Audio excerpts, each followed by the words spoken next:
and say, Father, if you are blessing two people specially today, please let me be one of them. Open your mouth and talk to him. If you are blessing two people only, especially today, please just let me be one of them. Just let me be one of them. I know you reign supreme. I know you do as you please. But if you are blessing just two people here today, let me be one of them. Thank you, Jesus. Blessed be your holy name. In Jesus' mighty name we have prayed. What a mighty God we serve. Hallelujah.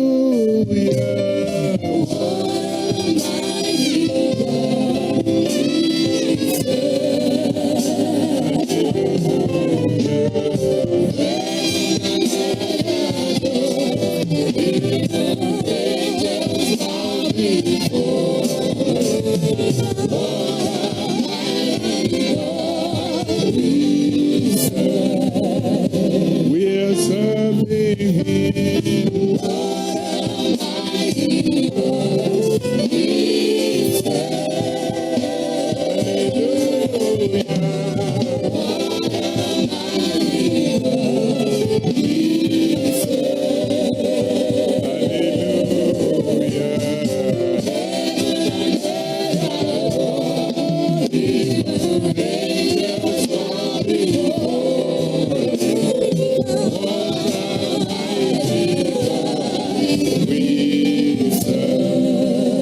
He's a mighty God.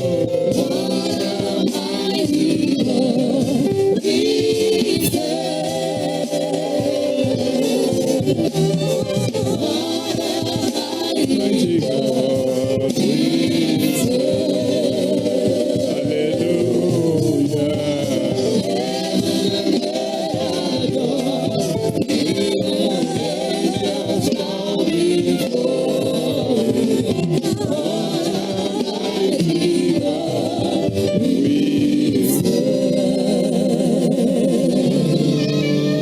Ancient of days, we worship you. The Alpha and the Omega, we bow before you. The one who reigns supreme, may your name forever be glorified. Thank you for what you did here last year. Thank you for what you're about to do now. Please accept our worship in Jesus' name. Father, bless this university. Bless our Vice Chancellor. Bless his family. Bless every member of the academic staff. Bless even the non-academic staff. Bless every student here, both past and present. As for your children who are here right now, my Father and my God, I pray that they will never fail another exam. And today, grant the request of everybody. In Jesus' mighty name, we have prayed. Amen. And let somebody shout hallelujah. Shake hands with 2 or 3 people and prophesy and tell them, do you know tonight is my night?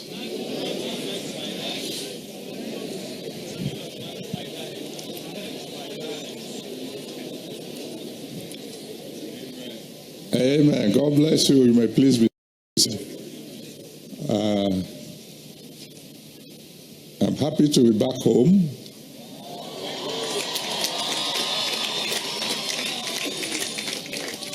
And I want to thank God for what He's doing in my alma mater. And I pray He will continue to do even greater things. But very quickly, I know you've been sitting in the sun for quite a while. I tell you, I won't take too much time. I will do everything God wants me to do. By His grace, I will do it mathematically. So we'll soon be on our way to our studies. First Chronicles chapter 29. First Chronicles 29. I'm reading from verse 11 to 12. And while you are opening your Bibles, will you please join me in appreciating the young man who brought the first message? That was brief and sweet and powerful. That was great. And while you're at it, why don't you appreciate the Almighty God for the choir and the very people who have ministered in song. They did a great job. First Chronicles 29, 11 and 12. Thine, O Lord, is the greatness and the power and the glory and the victory and the majesty. And then he gives us the reason why. He said, for all that is in the heaven and in the earth is thine. Thine is the kingdom, O Lord, and thou art exalted as head above all. Both riches and honor come of thee, and thou reignest over all. And in thy hand is power and might. And in thy hand it is to make great and to give strength unto all. Powerful message. Powerful passage. He says it is in his hand that we have the power to make great. So with confidence, I want you to tell your neighbor, whether you believe it or not, I'm going to be great. And then turn to the fellow on the other side and tell him or her, my greatness is not in your hand. So you can't stop my greatness, because my greatness is in the hand of the one who reigns over all. How come our God reigns over all? This passage made it clear. He made all. Genesis chapter 1 verse 1. Genesis 1 verse 1. In the beginning, God created the heavens and the earth. John chapter 1 verses 1 and 3. John 1, 1 and 3. In the beginning was the Word was with God, and the Word was God. By him were all things made. And there was nothing made that was not made by him. He made all. Isaiah 45 verse 7 will surprise you. Isaiah 45 verse 7. He said, I made light. I made darkness. I made peace. I made evil. So don't let anybody deceive you. He's the one who created the devil and all demons. And you will appreciate that later on. In Isaiah 54 verse 16, Isaiah 54 verse 16, he said, I am the one who made wasters to destroy. He's the one who made witches and wizards. There's nothing that was made that was not made by him. And according to Revelation chapter 4 verse 11, Revelation 4 verse 11, he said he made all things for his pleasure. You say, how can God make witches and wizards for his pleasure? We'll see as we go along. He made all. And because he made all, he owns all. Psalm 24 verse 1. Psalm 24 verse 1 says, the earth is the Lord's and the fullness thereof. Everything on earth belongs to God. He owns all. And he's higher than all. Ecclesiastes chapter 5, verse 8. Ecclesiastes 5, verse 8 says, he is higher than the highest. Psalm 91, verse 1. Psalm 91, verse 1 says, he is the most high. You can never find anyone higher than him. He is stronger than all. Jeremiah 32, verse 27. Jeremiah 32, verse 27 said, behold, I am the God of all flesh. Is anything too hard for me to do?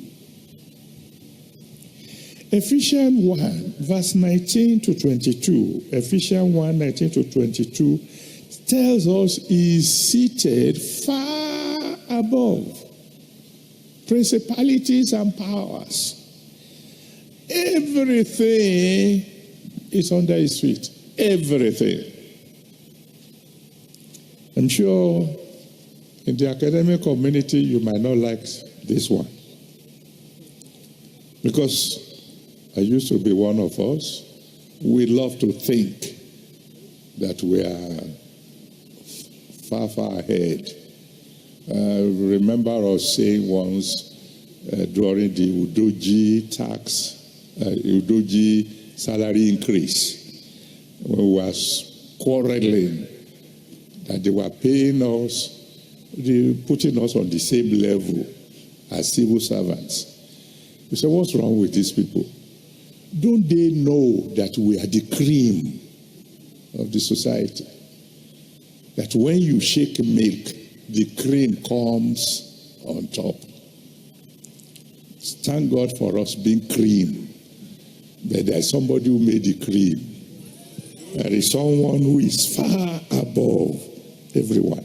And then 1 Peter chapter 3, verse 21 to 23. 1 Peter 3, verse 21 to 23 says, angels, authorities, powers are subject to him. Angels, demons, everything, they are all subject to him. Why he made them all? I remember when they asked one very highly exalted Kabiesi, how come we don't see you in church? He said, anytime I come to church, that's when they begin to talk about King of Kings. They see me seated there, and they are talking about a King of Kings. How I wish that the fools will wake up. And so it is written in Philippians chapter 2, verse 9 to 11. Philippians 2, verse 9 to 11, that he has a name that is above all names.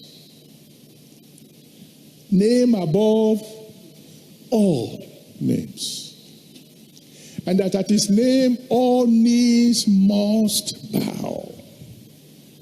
Whether of things in heaven, of things on earth, of things underneath the earth. At his name, all knees must bow. Whether they bow willingly or they bow by force, they will still bow. I'm proud to be a child of God. Because my Father is the greatest.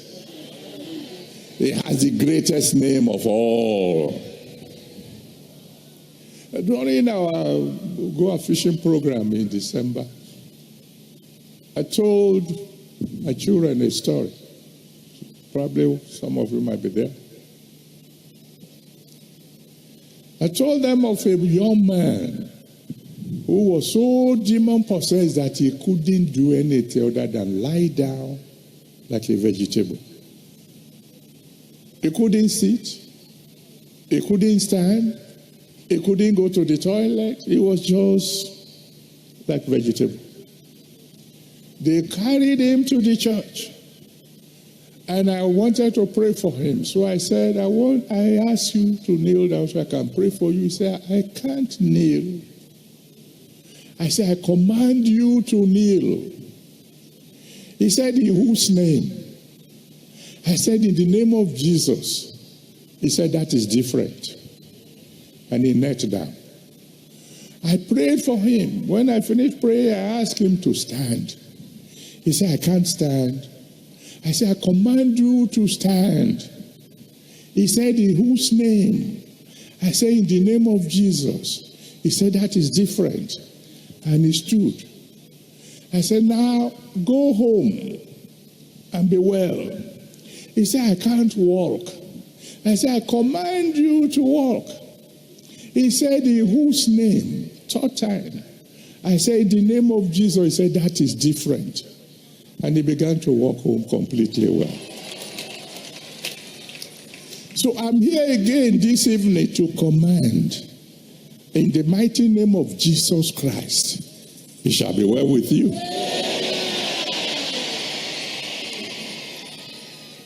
I command in the name of Jesus, in your life, no more stagnation. I command tonight that in every facet of your life, everything called evil will come to an end. Now, let me show you from the scriptures that he reigns over all. Let me show you, for example, that he is the Lord of all animals. In the kingdom of the animals, the lion is king. But there is someone who controls lions. In 1 Kings chapter 13, from verse 1 to 25, 1 Kings 13, from verse 1 to 25. Thank you, Father. The Lord said somebody said something like a joke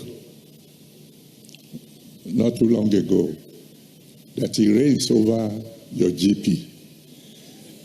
He asked me to tell you he will establish that.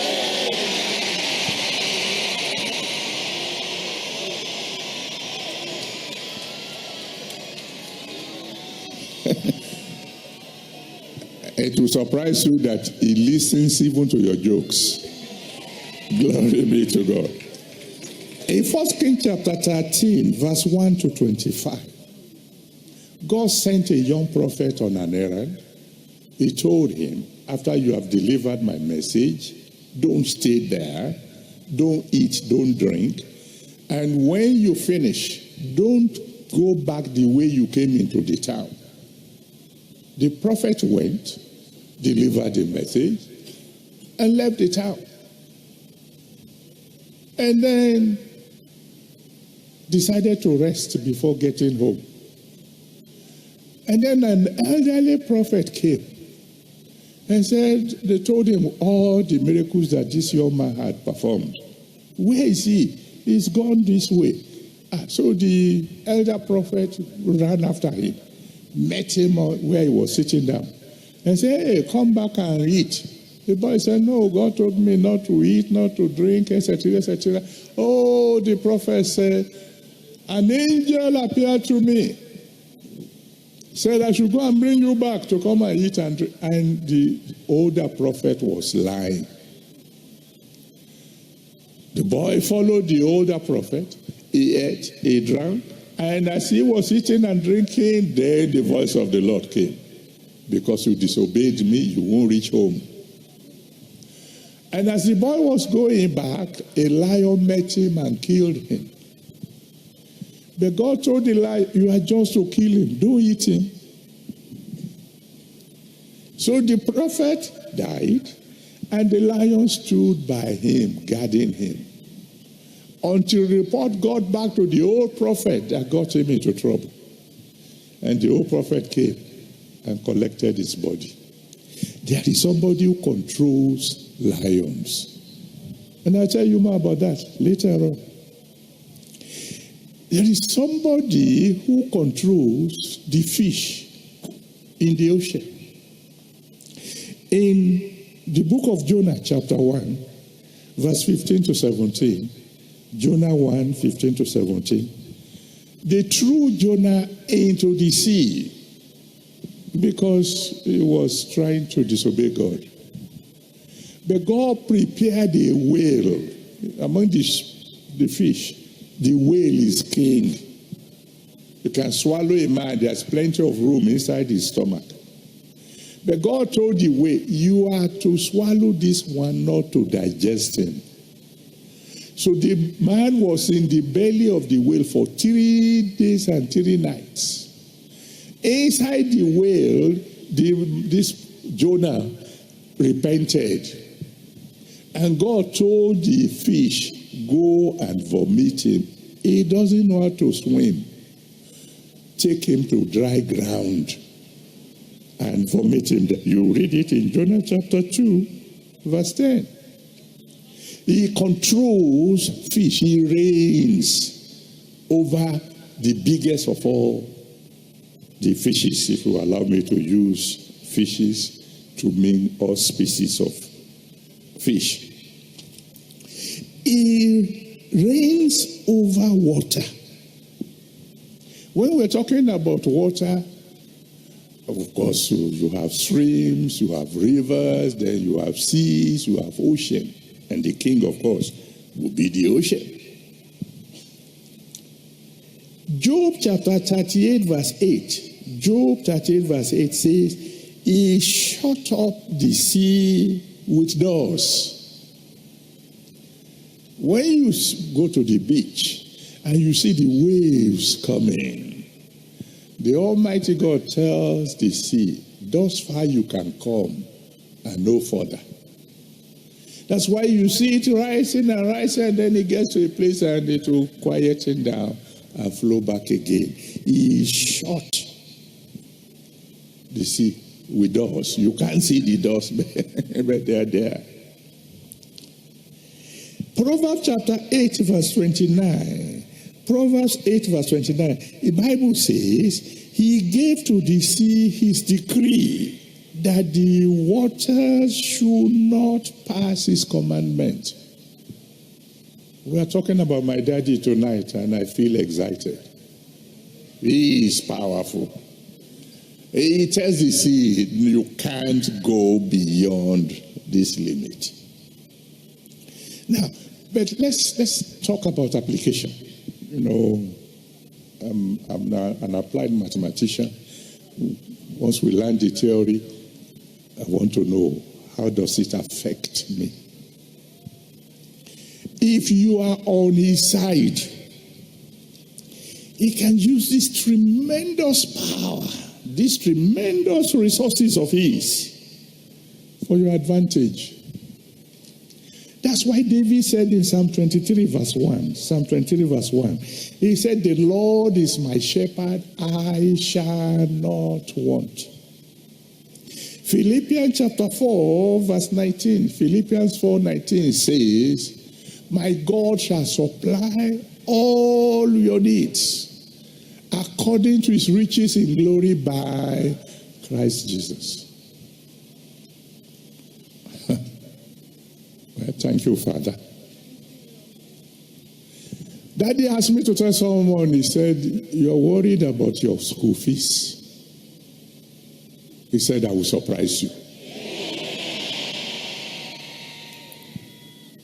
In Daniel chapter 6, verse 16 to 23, Daniel 6, 16 to 23, he shows the fact that he reigns over animals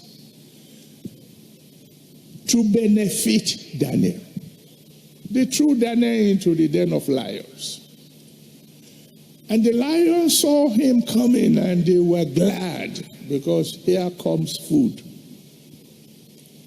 But he said to the lions, you can't touch this one because this is another lion.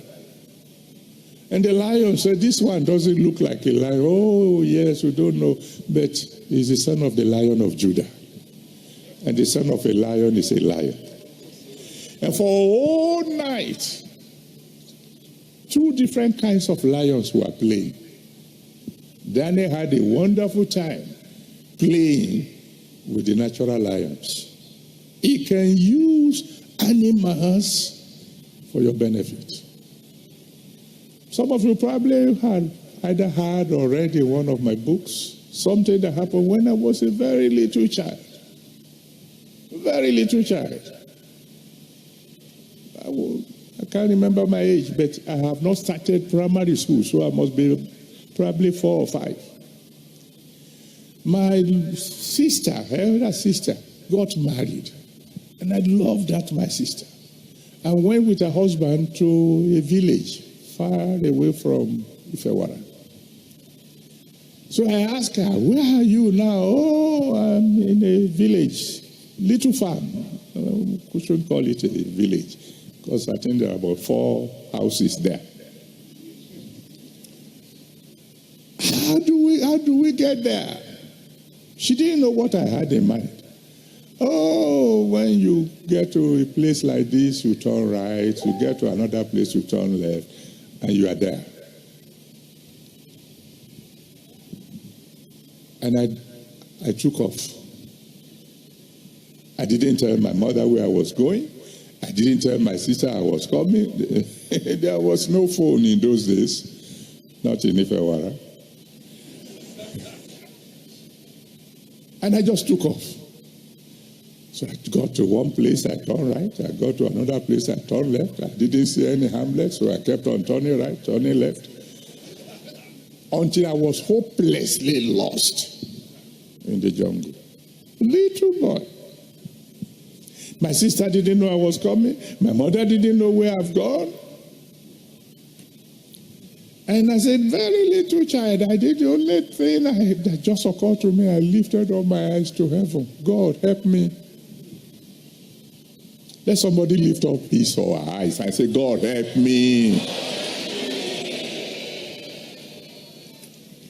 By the time I looked down, there was this white little dog, 100% white, very little. And he began to wave his tails, and the way the dog was behaving to me, I just had a feeling the dog is saying, follow me. There was nothing to lose anyway. So I followed the dog. At least it would take me to where human beings are. And that little dog led me to my sister's farm. When I got there, when I went into one of the houses, and it was the one house where my sister was. What are you doing here? I said, I've come to see you. You are welcome. But how did you get here? I said, that little white dog brought me here. There's no dog here. I said, he's outside. And we looked outside, and there was no dog. Liars won't go to heaven. I am saying to somebody here today, if God has to use a dog to help you, so be it in Jesus' name. He can use fish to bless you. In Luke chapter 5, verse 1 to 7. Luke 5, verse 1 to 7. Peter fished all night and caught nothing. Jesus came into his boat, preached. When he finished preaching, he said, launch into the deep. You know the story. The man who had fished all night and caught nothing threw one net and caught so much fish, the boat began to sink. People say, how did that happen? God asked all the fish who came to hear him preach to jump into the net of Peter. You say, well, that might be just an accident. Okay. What about in Matthew 17, verse 24 to 27? Matthew 17, 24 to 27. Jesus was coming into a town, and the people asked him, what about taxes? So when they got home, he spoke to Peter. They want us to pay our taxes. Take a hook, go to the river. The first fish you catch, not the second. Open his mouth, and you find a gold coin there. And now you answer my question. Do fish eat coins? Have you ever seen a fish who will want to be caught by a hook? But he commanded that fish. I don't know how the coin got into his mouth. That's number one. But he commanded the fish and said, a hook is coming. Be the first one to swallow it. He used a fish to save Peter and himself an embarrassment. I'll tell you a story. I was a lecturer at the University of Ilorin several years ago. And we had no money. We were very rich in those days. We were completely out of money. And then one of my parishioners, because I was also pastoring our church there, saw a huge fish on display in the market and bought it and brought it to me. I was very grateful. The fish was about the size of a man, big. But by the time he came with the fish, we have already eaten our dinner. And there was this young man who came from Lagos to visit me. He saw the fish and he kept on admiring it. So I said to my wife, this boy is leaving early tomorrow morning. Let's cut the head of this fish, cook it, so at least he will taste it. Otherwise, he will go to Lagos and say, I saw the fish, but they didn't give me part of it. So we cooked the head of the fish and it filled a whole big pot. The boy tasted it and was happy. We were settling down to sleep when a friend of mine, a musician, with his team, came. He was on his way to Bida and decided to stop over in Ilorin. In the middle of the night, he woke us up. Have you eaten? No. We said that when we get to your house, there'll be food. So we just took the head of the fish, got some eba quickly made. He enjoyed it. He said, hey, I told you people, when you get to Pastor Adebo's house, there's always supply. The fish saved me from embarrassment.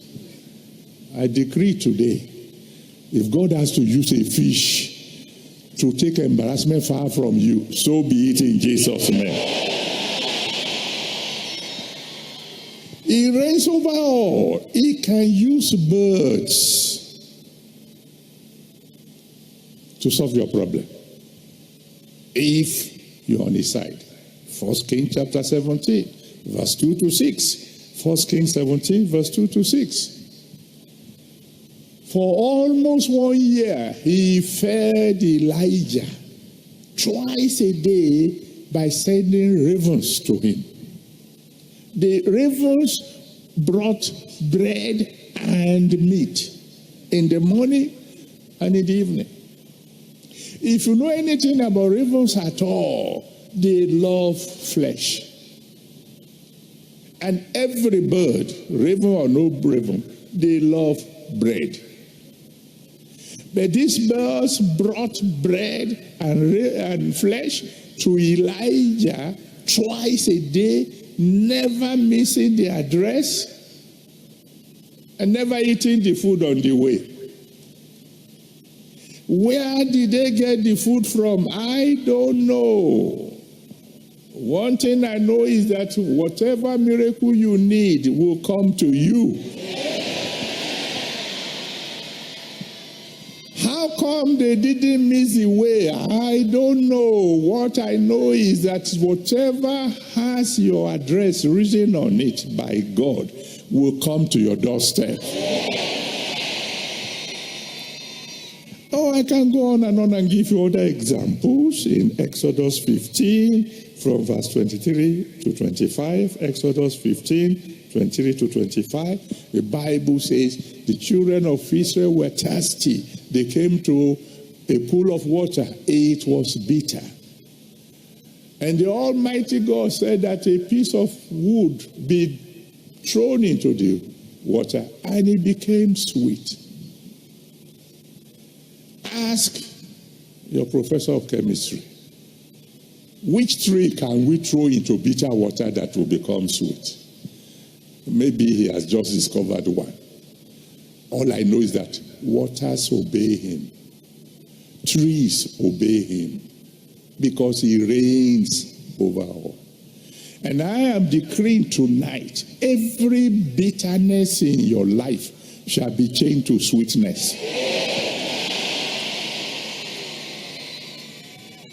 My son who preached before me said that the wind and the sea obey him. Mark chapter 4 from verse 35 to 41. The wind obey him. Mark 4, 35 to 41. The sea obey him. And you know the implication of that? Storms obey him. Because there can only be storm when the wind is blowing violently on the sea. And I've been there before. And I'm decreeing, because I could tell you stories upon story, but because of time, I'm decreeing today that whatever storms might be in your life, they will obey him today.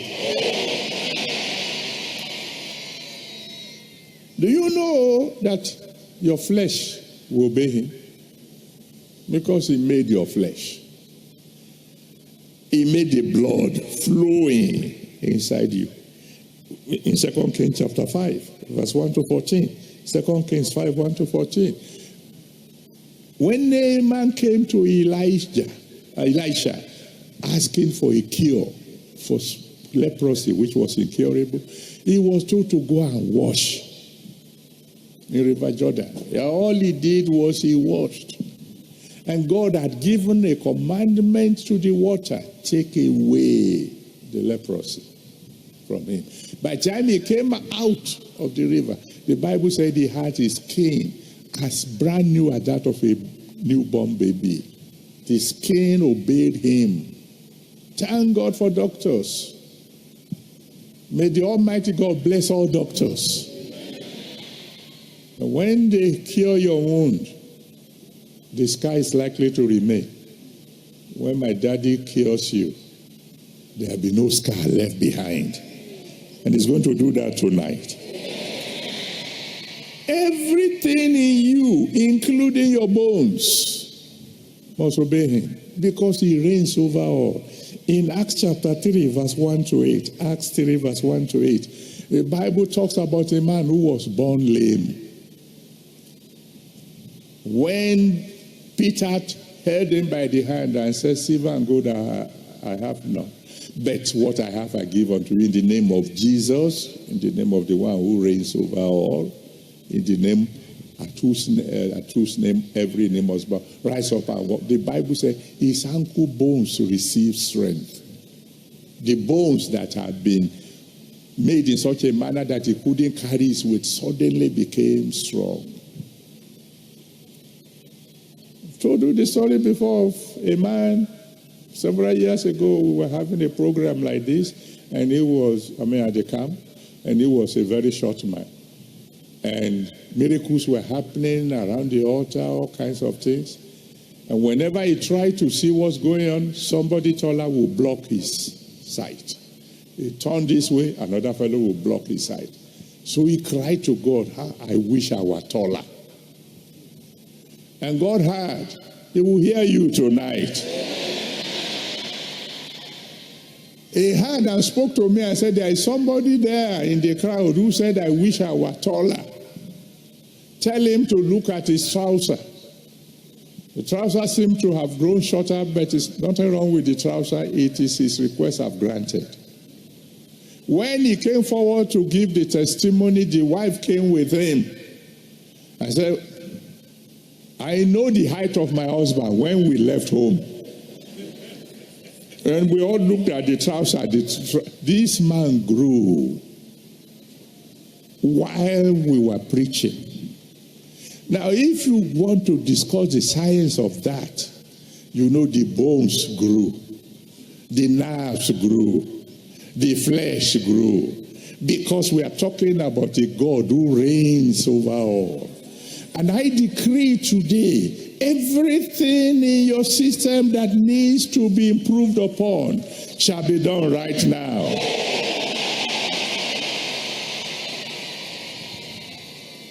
And then I said, he rules over demons. You want to ask me, how can he use demons for his pleasure? How can he use demons for my benefit? I'll just give you one example. 1 Samuel chapter 16. You can read it from verse 11 to the end. 1 Samuel 16 from verse 11 to the end. David has just been anointed king over Israel. But he was a shepherd boy. He doesn't know what they do in the palace. Nobody had ever been king before in his family. So how do I get David to learn palace manners? God put a demon on the king. And so the king became mad. And one of the servants said to the king, "Sir, you are troubled by an evil spirit. You need a musician to make you fresh." Now, where am I going to find such a one? We know a man called David. He's very good. So the king said, "Go and bring him." They brought him. He played. And while he was playing, the king was refreshed. So the king sent to his father and said, "That boy is no longer a shepherd. He will come and live in the palace." God used a demon to bring that boy from the bush to come to the palace and learn palace manners. I can tell you story upon stories. I can tell you that today I am in Christ because some witches and wizards said they were going to use me for breakfast. And anybody who drove you into the hands of Jesus Christ is a welcome friend. And he's an enemy. You should say, "Thank you, God, for that enemy." But probably I'll tell you one story I've told you before. We were in Cameroon. We were going to have a crusade. And they told us that the traffic in that particular town will be very terrible around the period when we'll be going to the stadium. So we got a policeman, police escort, riding before us to help us clear the traffic. But it appears as if the people in that particular town don't have any respect for the policeman. He was riding, they just ignored him. So we were stuck in the traffic. And all of a sudden, out of nowhere came a madman. And then I'm talking of a man who is a really crazy man. You just look at his eyes, you can see demons dancing. And you can see, saliva was dripping down his mouth. And he came, took a look at me, and went in front of my car. The fellow in front, directly in front, he slapped the bonnet. That fellow looked at him. He made a sign. That one got out of the way quickly. He got to the second one, slapped the bonnet, moved, and that fellow moved. Within minutes, he cleared a way for me. What the policeman could not do, a madman did. When he brought me to the end of the traffic jam, he came to my side and bowed. All my children who were with me in the car were in a state of shock. I said, "I told you, my Father is the Lord of hosts. He controls all. I decree tonight, whether he wants to use angels or he wants to use demons, whatever he wants to use to solve your problem, may it be done tonight in Jesus' name."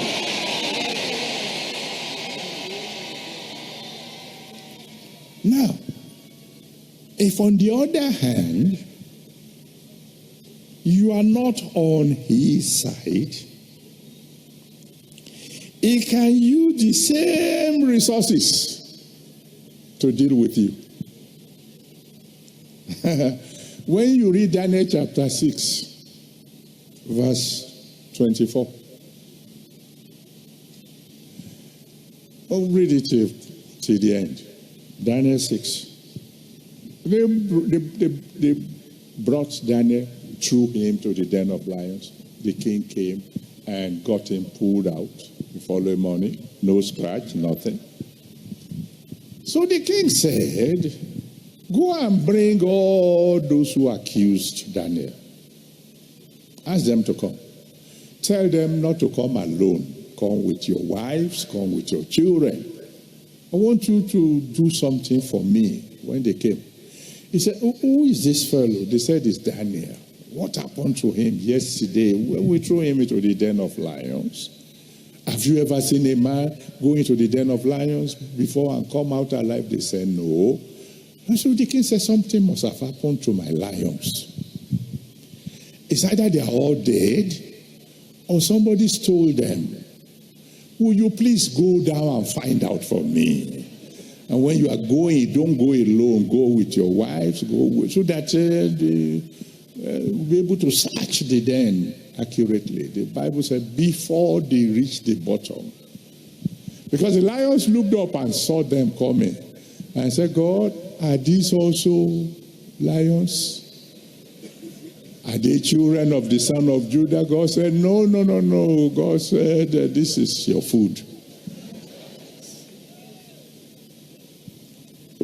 All those who try to throw you into the den of lions, they shall become food for lions. In Exodus 14, from verse 21 to 28, Exodus 14 from verse 21 to 28, he showed himself mighty. He showed that he rules over the winds and over the sea. The children of Israel came to the Red Sea. The Pharaoh came with his army to take them back into bondage. And the Almighty God spoke to the wind. Wind blow, and the wind blew all night and created a path in the Red Sea. The children of Israel walked on dry ground.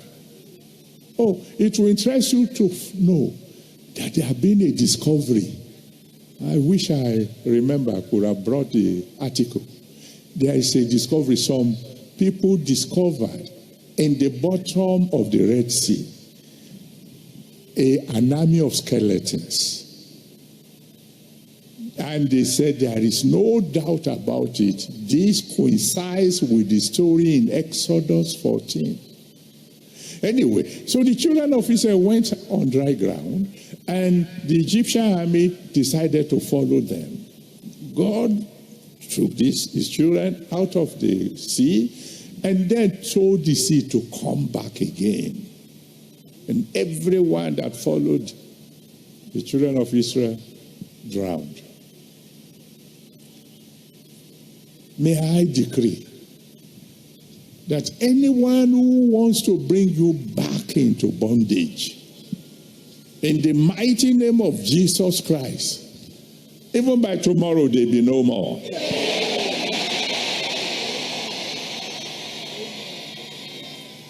In the story of Jonah that I mentioned earlier on, Jonah chapter 1, verse 1 to 4, Jonah 1, 1 to 4, God sent Jonah on an assignment and he tried to run away.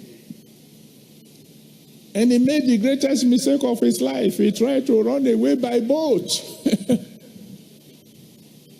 So he got into the middle of the sea. God said, fine, now I've got you where I want you. And he told the wind to begin to blow. And the sea began to boil. You think you can run away from him? He can use ordinary water to fight you. He can use the wind to fight you. Some of you have heard me share the testimony before of one of my students when I was a lecturer at the University of Lagos. He had a very small problem. And that problem was body odor. He smelled like a corpse. Anybody sitting by his side, within 5 minutes, we relocate. It was bad. The doctors have done their best. all manners of soap, but he just kept on smelling. Finally, he came to me. Sir, I don't know what to do next. And I was going to pray for him. And the Almighty God said to me, before you pray for him, ask him. He has a restitution to make. Restitution. He's a young fellow. He's not married. In those days, when we talk of restitution, we were always thinking of somebody with 2 wives. God said, ask some questions. To cut a long story short, by the time I started asking questions, I discovered before he came to the university, he was a teacher in a primary school. And the children were contributing money, kobo each, for a Christmas party. At Christmas time, they wanted to have a party. Kobo of that time is not the kobo of now. It was a lot of money.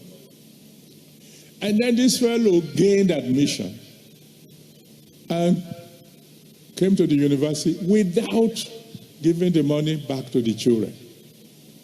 The children came back from long vacation, discovered that their teacher was gone with their money. They reported him to God. God, you know where our teacher is, so he ran away with our money. That's when he started sweating. He would just keep sweating, and with the sweat, the body odor. So when he told me the story, I said, you know the amount? He said, yes. How much? 27 kobo.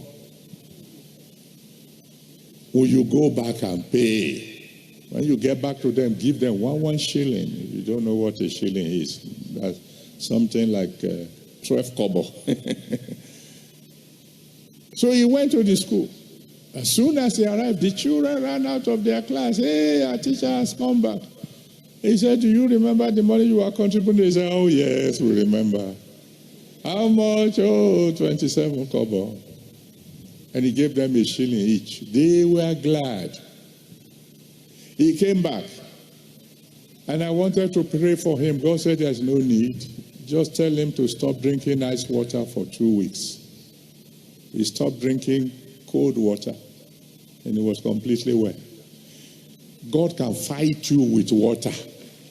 If he's against you, he can make sure the water you drink can become a problem. That's it. That's my daddy. That's my daddy I'm talking about. So he can fight with frogs. He can fight with flies. He can fight with lice. He can. Just read Exodus chapter 8 from verse 1 to 31. Exodus 8 verse 1 to 31.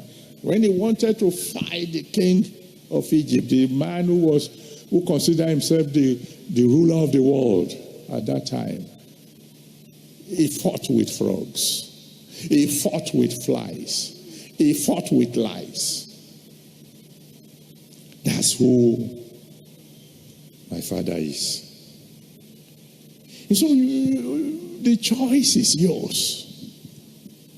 Do I want to be on his side? Thank you, Father. Daddy asked me to tell someone, he said, those harassing you in your dreams will not return.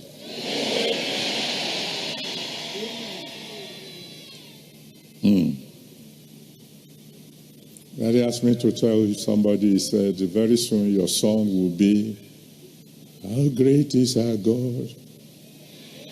How great is his name? That's going to be the song of somebody.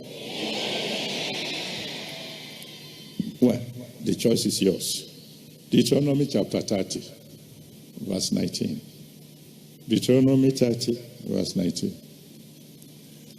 He said, I call the heavens to be witness that I have set before you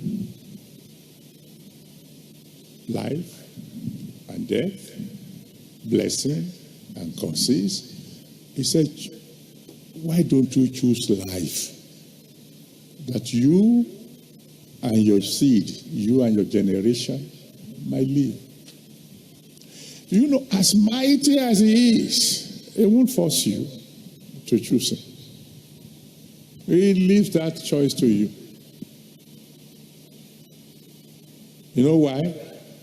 Because at the end of the day, you're going to come to him and bow. I think I've told you on this campus before. Revelation chapter 3, verse 20. Revelation 3, verse 20. He said, behold, I stand at the door and I knock. If you hear my voice and you open the door, I will come in unto you. Then we'll be eating together and dining together. And I said, well, somebody asked me, if your father is as mighty as he is, why must he wait for me to open the door? Why doesn't he just kick it open? And I said, my father is not an armed robber. He's a gentleman. If you want to open the door, if you want to open the door. Because he knows that at the end of the day, you are coming to knock at his own door. With all your sciences, with all your education, you are leaving this world. And I told them what used to happen when I was very little. My father's house had no windows. You know those houses in the villages in those days. And so even during the day, the bedrooms are dark. There's only one entrance to the house, only one door. And so when I offend my father, I will run into my mother's room. Let him come and search for me there. He can't find me. But he never came in to look for me. He would just take his little stool and sit by the door. He knows that sooner or later, something will bring me out. I'm sure you have a rough idea what that thing is. God is sitting in heaven. He's waiting. You can tell him, I don't need him. You can tell him, if you are alive at all, you are in heaven, you are minding your own business. I'm here on earth, I'm minding. He will say, no problem.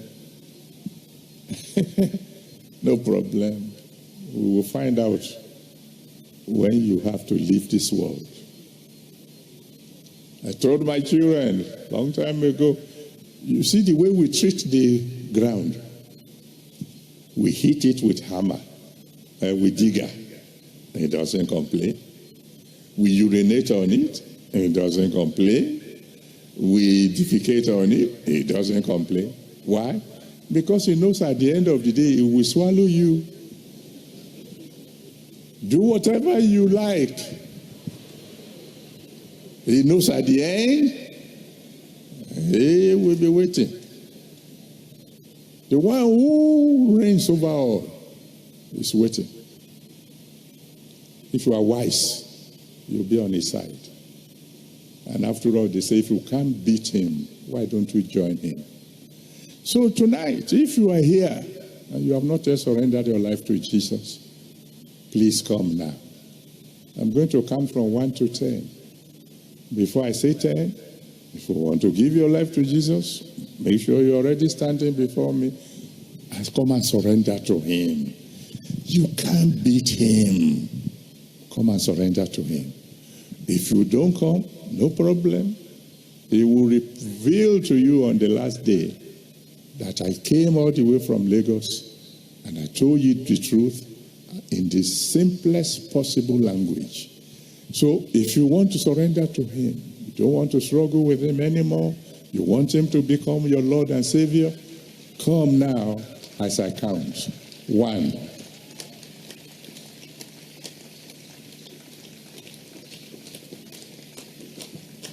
2.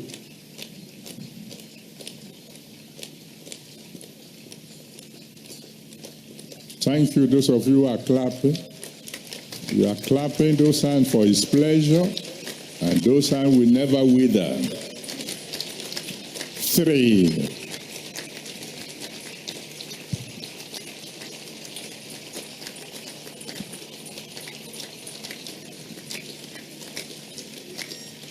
4.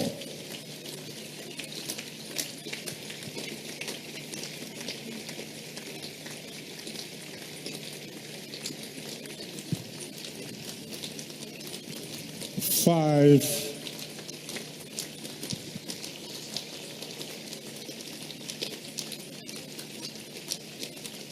Can see some of you coming from far away. You have to hurry up. 6.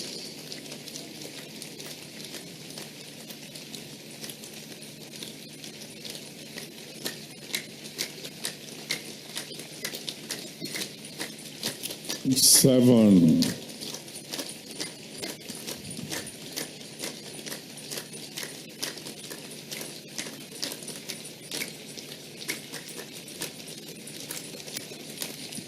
8.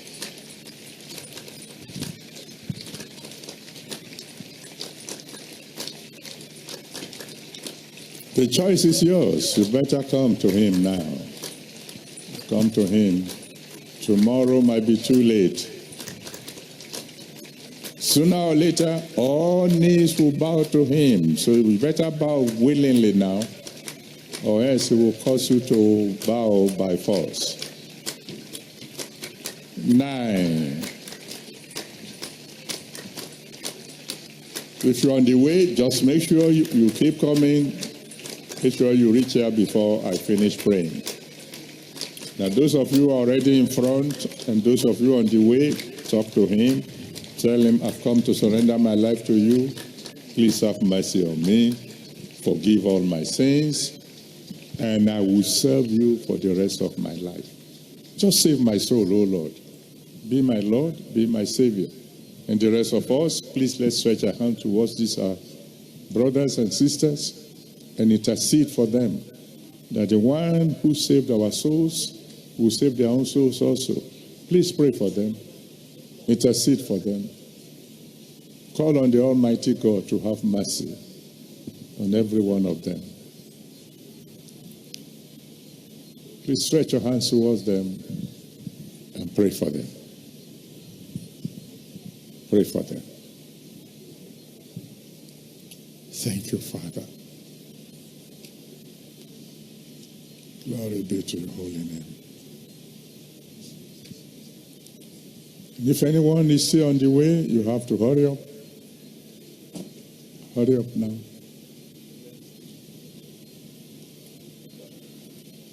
Thank you, Father. Just make sure you get there before I finish praying. In Jesus' mighty name, we have prayed. My Father and my God, I want to bless your holy name. I want to thank you very, very much for your word. And I want to thank you for these your children who have decided to surrender their lives to you today. Please, my Father and my God, receive them in Jesus' name. Save their souls. Let your blood wash away their sins. Please, my Father and my God, write their names in the book of life. Accept them into the family of God. And from now on, whenever they call on you, please answer them by fire. Let it be well with them. And Lord God Almighty, in a moment when all your children are praying, whatever everyone here tonight will ask of you, even before tomorrow morning, Father, turn to testimonies. Thank you, my Father. In Jesus' mighty name, we have prayed. Amen. Well, those of you who have just come forward, let me hear you shout hallelujah.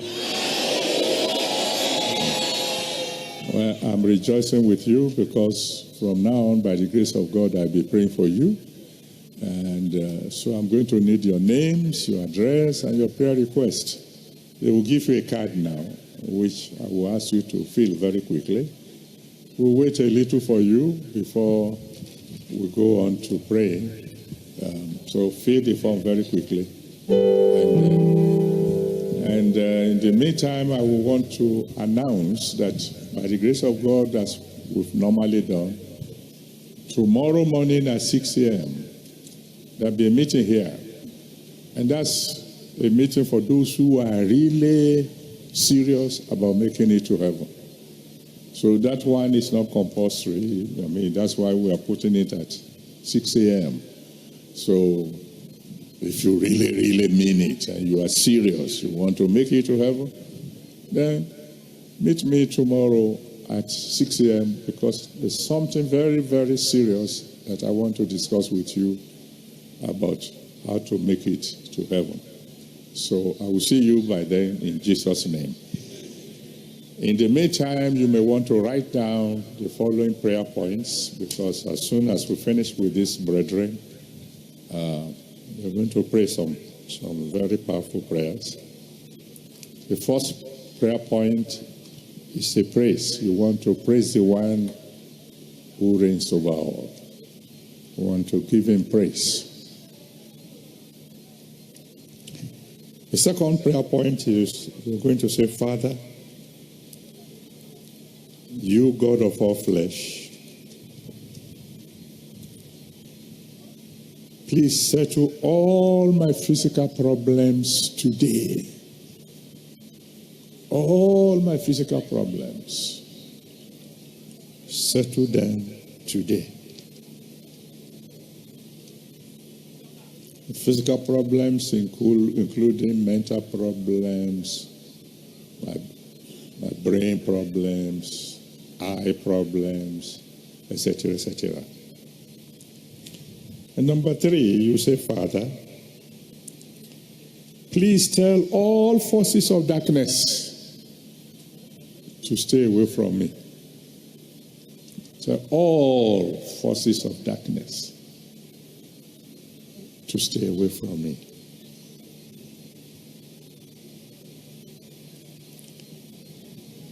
And then number 4, you say, Father, using all your resources, let all my material needs be met abundantly. Let all my material needs be met abundantly.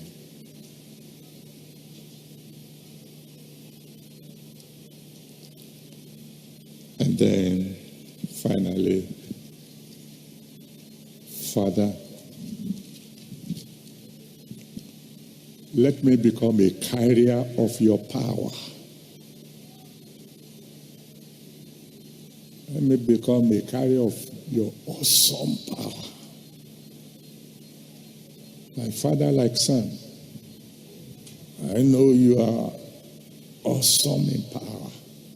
Let me become a carrier of your awesome power.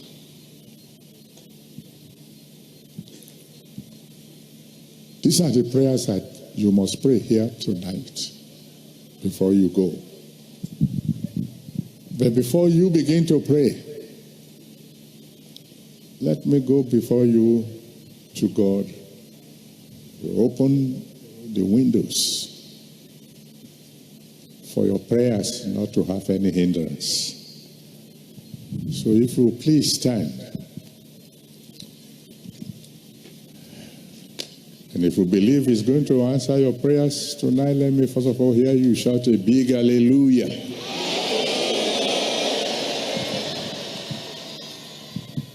Lift your hands to him as I bless you. My Father and my God, the all-sufficient God, the one who is higher than the highest, the Almighty. I come before you today as a representative of these your children. And I ask that every resource that is at your disposal, use it for their benefit tonight in Jesus' name.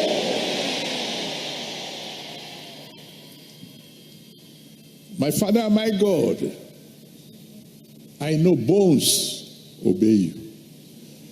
I know blood obeys you. I know the brain must obey you. Everything physical in the life of these your children that must be attended to, so that from tonight their joy will be full. Father, attend to it in Jesus' name.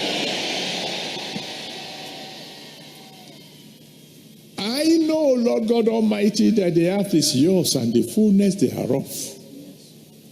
If you can meet the needs of the widow of Zarephath miraculously, any student here, Lord God Almighty, that is considered indigent, please, before the end of this month, meet all their needs in Jesus' name. Anyone here, student or staff, having any form of financial challenge or challenges, my Father and my God, I decree that in your own supernatural way, before the end of this month, meet all the challenges in Jesus' name. Anyone here, Lord God Almighty, having one problem or the other with forces of darkness, because you are the one who made wasters to destroy, I decree that today you will silence every waster concerning them in Jesus' name. Anyone here today, Lord God Almighty, who needs a divine visitation, this very night, visit them in Jesus' name.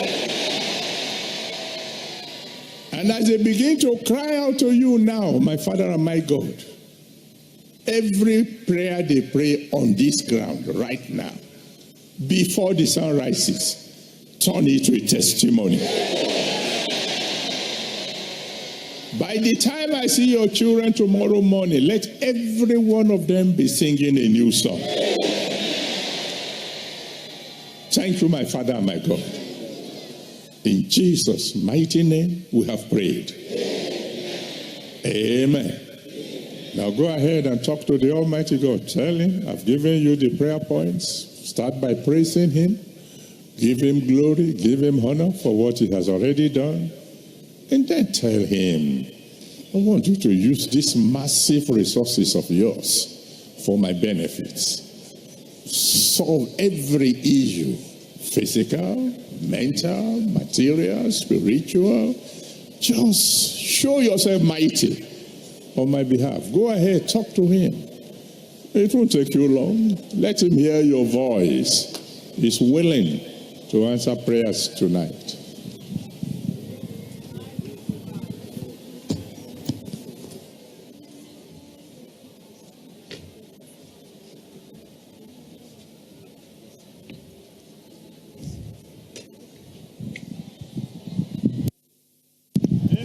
You will suffer no loss. GAP TV, RCCG Dubai TV channel.